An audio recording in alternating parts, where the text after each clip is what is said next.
Pour te donner un peu de contexte, il y a quelques temps, je scrolle sur Insta et là, je tombe sur ça. Alors gros coup de cœur, j'aime trop, j'ai des inspi de fou malade, genre comme ça, et surtout j'ai cet outfit en tête. Mais quand j'ai vu le prix, je me suis dit que ça allait pas le faire. Du coup, je prends mon mannequin et je vais te montrer comment j'ai réalisé mon corset et comment tu pourras réaliser également le tien. Attends, pause. Maintenant que tu as ton inspi, on va regarder les photos et analyser la manière dont le corset est créé. Par exemple, sur cette photo, tu peux voir les différentes pièces que j'ai numérotées et qui sont délimitées par les coutures que tu vois au bout des flèches. N'hésite pas à faire une pause pour regarder plus précisément. Petit aparté, là je le fais sur mon mannequin parce qu'il a mes mesures, mais tu peux très bien le faire directement sur toi. Il faudra sûrement un petit peu d'aide, mais le résultat sera tout aussi bien. Je vais pouvoir commencer à tracer les formes des pièces que je veux pour mon corset. Alors il faut savoir que je ne vais pas faire l'intégralité du corps, je ne vais faire qu'une moitié, puisque on va se servir de ces pièces et les faire en miroir pour avoir les pièces qu'il nous faut pour les deux côtés du corset. Alors je commence par tracer la ligne devant du buste. C'est assez important qu'elle soit droite, je vous expliquerai après pourquoi. Ici j'utilise un petit ruban adhésif pour déterminer la forme de mes pièces. Je trouve que c'est facile à utiliser parce que comme ça colle déjà, on peut se donner une idée, ça nous donne une idée des pièces et ça nous permet aussi de prendre un peu de recul et de voir si nos pièces sont bien droites ou s'il y a des modifications à faire, donc c'est plutôt pratique. Néanmoins, je sécurise tout de même avec des épingles pour être sûr que ça ne bouge pas parce que avec les formes, souvent ça arrive que ça se décolle du tissu. Donc voilà, je mets des petites épingles pour que ça tienne bien. Et donc voilà, en suivant l'exemple des pièces que j'ai regardées sur l'image de mon inspiration, du coup, j'essaie de refaire la forme le plus fidèlement possible sur mon mannequin avec mes petits morceaux de ruban adhésif. Comme je vous le disais tout à l'heure, c'est super important que le ruban du milieu soit bien droit, car nous allons attaquer le moulage. Et cette première pièce du devant va être découpée sur le pli. Ce que je vous conseille de faire, c'est de tracer une ligne droite au crayon à papier sur un bout de coton un peu transparent ou sur du lin, sur un vieux drap, ça fera tout à fait l'affaire, pour pouvoir tracer la pièce du devant. Tout comme je le fais sur la vidéo, il faut vraiment bien coller votre tissu soit à votre mannequin, soit à vous directement pour que ce soit vraiment le plus précis possible. Une fois que ton tissu transparent est bien installé soit sur toi, soit sur ton mannequin, tu vas pouvoir commencer à repasser sur les boldus qui forment tes pièces. Tu peux le faire soit au crayon à papier, soit stylo noir, c'est comme tu préfères. Ah oui, et surtout n'oublie pas de noter quelle est cette pièce, le droit fil et où se trouvent le haut et le bas. Et recommence l'opération pour l'intégralité de tes pièces.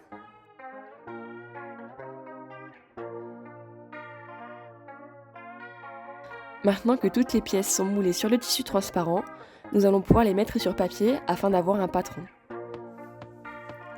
Tu peux voir que pour la première pièce, je dessine également une ligne droite pour la faire correspondre à celle que j'ai précédemment dessinée sur mon tissu, car cette pièce va être découpée à oubli, c'est-à-dire qu'il n'y aura qu'un seul morceau, mais tu comprendras mieux avec les images après.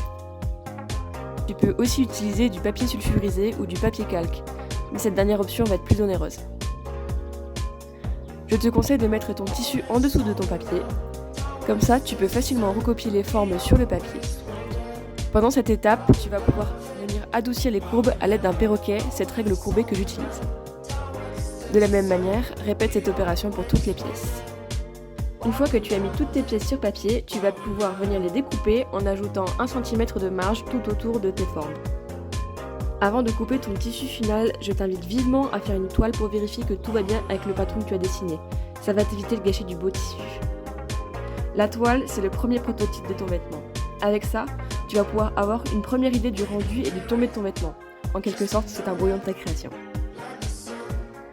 Et donc, comme tu peux le voir, la pièce centrale du devant est positionnée sur le pli du tissu pour former une seule pièce qui s'ouvre.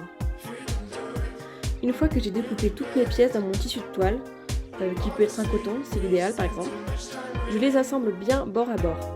Prends garde également à mettre les morceaux endroit contre endroit, sinon tu risques d'avoir quelques soucis.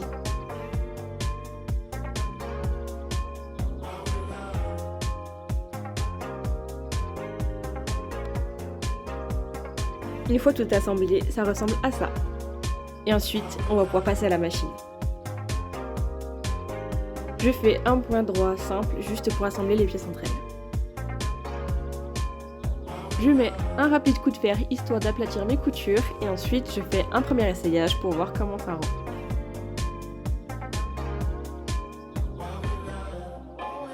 Pour continuer le corset, il me manquait quelques outils, du coup j'ai commandé une boîte d'œillets, un rouleau à baleine et une pince pour faire des trous. Nous allons pouvoir commencer à découper les pièces dans le tissu final.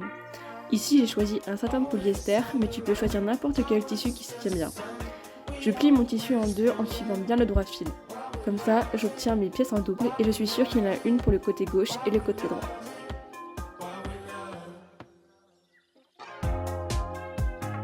Pour plus de structure, je vais venir apposer un entoilage thermocollant qui va venir rigidifier mon tissu. Il faut bien le poser sur l'envers du tissu, c'est-à-dire la partie qui sera à l'intérieur. Ici, on voit bien la différence entre l'endroit et l'envers. L'endroit est bien brillant tandis que l'envers est mat. Le côté que tu vois briller à l'écran est le côté où il y a la colle, donc c'est celui que tu dois apposer sur ton envers. Sinon, il va rester collé à ton fer et tu vas avoir des soucis. Là, c'est une étape qui va te demander un petit peu de patience parce que c'est un peu long de coller sur ton tissu. Il va falloir que tu attendes environ 30 secondes là où tu as posé ton fer. Quand il est bien collé, ton entoilage ne doit plus se désolidariser de ton tissu. S'il n'est pas bien accroché, continue de le chauffer avec ton fer. Mais fais attention de ne pas abîmer ton tissu si ton fer est trop chaud. Et réitère l'opération sur l'ensemble de tes pièces. Ici, tu peux donc bien voir la différence entre une pièce qui est entoilée et une qui ne l'est pas. La pièce entoilée va être beaucoup plus rigide que la pièce qui ne l'est pas. Une nouvelle fois, tu vas pouvoir venir assembler tes pièces endroit contre endroit. Prends bien ton temps pour faire correspondre les bords.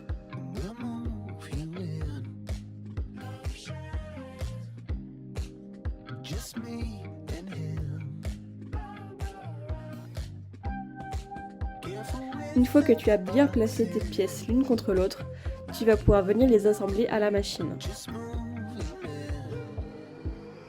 Maintenant que toutes les pièces du corset sont cousues entre elles, nous allons pouvoir les laisser de côté. Et nous allons maintenant nous occuper de la doublure. Alors je l'ai également réalisé dans du satin parce que je n'avais pas de tissu à doublure sous la main, mais tu peux faire ta doublure dans un tissu à doublure classique sans problème. Tu vas répéter les mêmes étapes pour la doublure. Pas besoin d'entoilage si tu mets un tissu de doublure classique. Une fois que toute la doublure est assemblée, nous allons venir repasser les coutures en les ouvrant, car nous allons y installer les baleines pour le maintien du corset. Alors je vous avoue que c'est la première fois que je fais un corset et que je pose des baleines, donc c'est un peu la découverte. Donc je pose mes baleines sur l'envers de ma doublure et je coupe à la bonne longueur. Dans un premier temps, je vais épingler le fourreau de la baleine en essayant de bien le centrer par rapport à ma couture. Je le fais sur la couture ouverte pour que ce soit plus facile et plus joli. J'enlève bien évidemment la baleine en plastique pour que ce soit plus simple.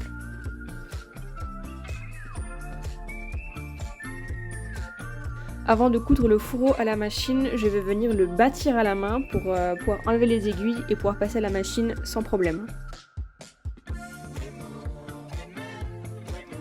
On peut désormais passer sous la machine et je fais très attention parce que j'ai vraiment très peu de marge entre la couture du fourreau et le bord. Je prends donc vraiment mon temps pour pouvoir faire la couture.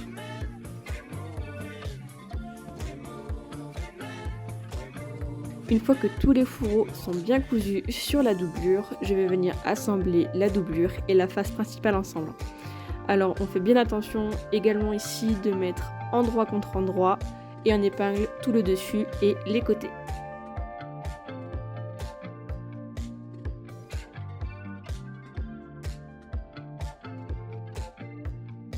Et on coud tout autour avec environ 1 cm de marge.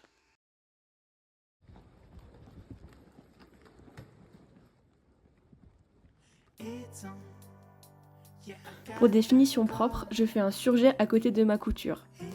Si tu n'as pas de surjeteuse, tu peux faire un point zigzag à l'aide de ta machine. Le surjet va éviter que ton tissu s'effiloche et donc va être un gage de qualité pour ton vêtement dans sa durée dans le temps.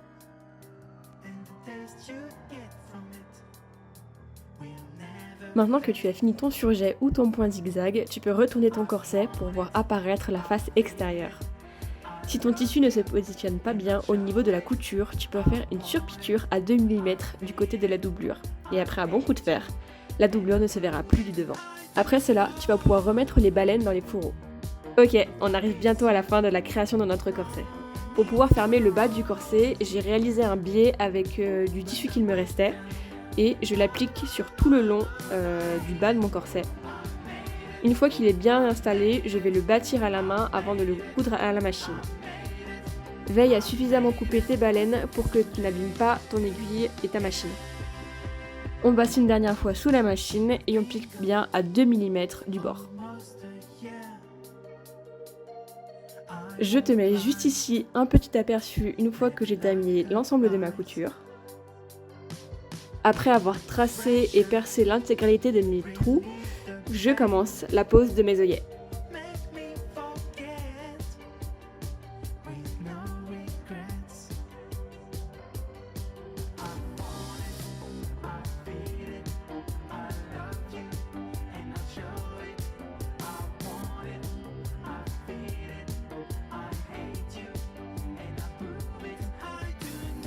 Après avoir placé tous les œillets, je suis vraiment trop contente de pouvoir vous montrer le résultat final.